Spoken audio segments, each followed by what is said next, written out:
मा बुंनो जिहेतु नोंथांमोना बिपिएफ दोलो एंगारनानै दिनै एमसिएलए राजीव ब्रह्म मा मिजिं लानानै जयेन जाखो?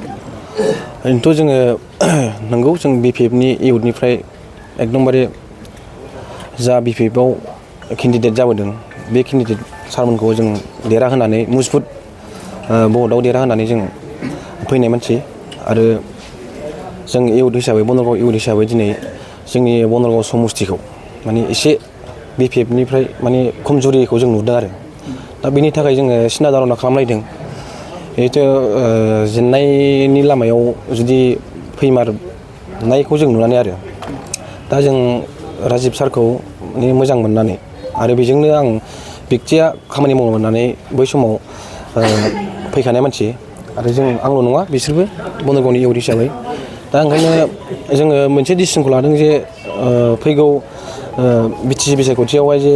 9 नं समस्तिनिफ्राय बनरगाव समस्तिनिफ्राय जे राजिब सारा देरहागोनखौ जों एकदमबारे आसा थादों आरो दा फैबावगौलैदे जोङो आरोबाव फैबावनांगौ दङ बे बाद बाखि माखासे खामानिखौ जों फैबावनांगौनि लाबोबावनांगौनि खामानिखौ जों मावगोन आरो मुजबुदै। साबेसे एजेन्टआ फैखो? जोङो ओरैनो दिनै बनरगाव इउथनिफ्राय 11 जना जों फैबाय आरो बनरगाव समस्तियाव बिपिएफ दोलोआ लोरबां जाबाय नामा नोंथांमोननि नोजोराव? नुहुरदों जों दा बयबो नुदों आंल' नङा बयबो नुदों बिपिएफनि जा इउथआनो होन गार्जेन लेभेलानो होन जिखुनु पाब्लिकआनो आरो ना बिपिएफनि खमजुरिखौ नुदों आं बेखौ बुङो आरो जेहेते टिकेटनि माखासे गावजों गाव दाङाबाजि जानायखौ जों नुनो मोनदों आरो जोंखौ मावनायनि खाबु जेबो होआखै आरो